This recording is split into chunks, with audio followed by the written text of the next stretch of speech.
Bismillahirrahmanirrahim. Assalamualaikum warahmatullahi wabarakatuh. Perkenalkan, nama saya Amri Yulizar, NIT 18.1.09.003, Prodi Perikanan Tangkap, semester 4. Saya taruna dari Politeknik Kelautan dan Perikanan Damai. Di sini saya akan menjelaskan tentang mata kuliah perencanaan pelayaran dengan dosen pengampu Muhammad Habib EY, STRPI, MS. Perencanaan pelayaran. Ada 4 hal yang harus diperhatikan, yaitu penilaian. Data tentang kapal berupa alat bantu navigasi, bantu komunikasi, mesin informasi tentang navigasi, dan informasi tentang rute pelayaran. Yang kedua adalah perencanaan. Merencanakan rute pelayaran di peta sesuai kondisi perairan. Yang ketiga, pelaksanaan. Sebelum bertolak dari pelabuhan, harus mempertimbangkan lokasi sekitar, penerangan, keadaan darurat. Yang keempat adalah monitoring, ialah pengecekan di setiap tahap oleh perwira jaga bila ada kendala laporan pada nakoda. Tanggung jawab pembuatan bagian perencanaan, yaitu nakoda merencanakan pelayaran dan menugaskan mualim 2 untuk membuat proyek planning. Jika pelayaran interinsuler, maka langsung diambil oleh nakoda. Mualim 2 membuat proyek planning dari awal dermaga sampai ke tujuan. Hal yang harus diperhatikan yaitu teliti terhadap tanda navigasi, detail track pelayaran pada peta yang baik pada saat perairan terbatas apabila menggunakan parallel index. Buku-buku bagian terbitan publikasi navigasi, yaitu seperti peta laut dari katalog peta atau folio peta dan peta khusus, yaitu ada 4: peta pandu, peta cuaca, peta arus, peta angin. Sedangkan daftarnya adalah daftar suar, daftar pasang surut, daftar arus pasang, daftar ilmu pelayaran, daftar pelampung dan rambu-rambu yang tidak berpenerangan, daftar isyarat radio dan jarak, dan daftar jarak. Dan ada juga berita pelaut atau BPI atau NTM, berita peringatan navigasi yang biasanya diterbitkan lewat online. Dan ada juga almanak nautika seperti buku almanak dan buku kepanduan bahari dan rute yang dianjurkan untuk kapal dan musim tertentu sesuai dengan PK mesin. Peta, hasil pemindahan bentuk lengkungan bumi ke atas sebuah bidang datar. Peta laut dipakai untuk navigasi. Terdapat perumahan, terdapat benda batu navigasi, terdapat bahaya navigasi untuk menentukan posisi haluan, jarak, dan hal-hal lain demi keselamatan pelayaran. Peta lebih kepada keadaan daratan dan batasannya. Secara geografis atau geografis mampu politis, map tidak dilengkapi oleh benda-benda banu navigasi dan tidak perumahan sehingga tidak dapat dicapai untuk navigasi.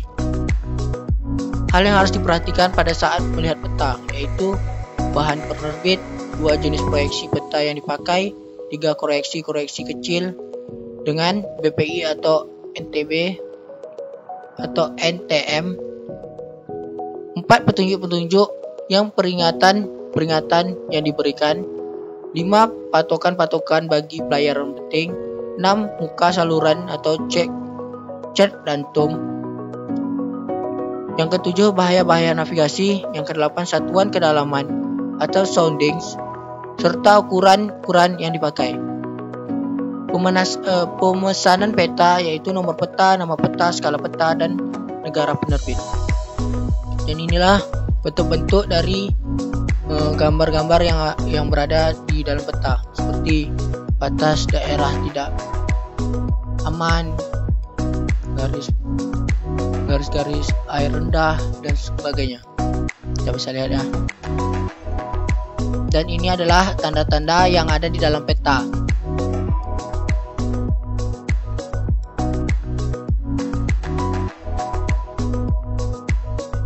Ada banyak tanda-tanda yang di dalam peta.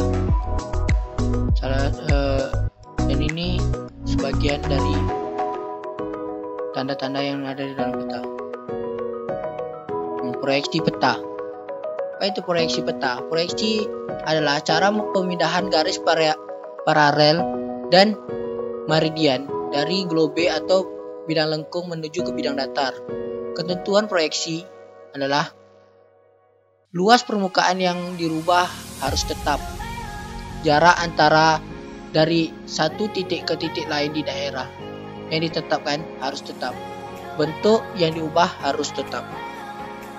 Jenis-jenis proyeksi adalah proyeksi azimutal, yaitu ada normal, transversal, dan miring. Bidang normal adalah bidang proyeksinya bersinggungan dengan kutub, sedangkan transversal bersinggungan dengan ekuator, dan bidang proyeksi yang miring menyinggung antara kutub dan ekuator. Proyeksi silinder. Apa itu proyeksi silinder? Proyeksi silinder adalah yaitu yang menyinggung daerah permukaan bumi untuk menggambarkan wilayah luas dan wilayah khatulistiwa. Kelebihan dari peta silinder ialah mampu menggambarkan daerah yang luas, dapat menggambarkan daerah sekitar khatulistiwa, daerah kutub yang berupa titik yang digambarkan seperti garis lurus. Kita bisa lihat dari proyeksi silinder ini, dia berbentuk seperti, kalau diibaratkan seperti kayak melihat bayi di dalam kandungan dengan menggunakan GMS ya. Nah, sedangkan proyeksi kerucut, yaitu menggunakan bidang proyeksi berbentuk kerucut yang menyinggung bola bumi. Seperti garis normalnya, garis menyinggung bidang kerucut pada bola bumi terletak pada suatu paralel. Transversal yaitu sumbu kerucut berada tegak lurus terhadap sumbu bumi. Yang miring, sumbu kerucut membentuk garis miring terhadap sumbu bumi. Ini sangat cocok untuk digunakan dalam pemetaan yang langsung dibuat dalam bentuk kertas. Kita bisa lihat dari gambarnya ya. Dan baiklah,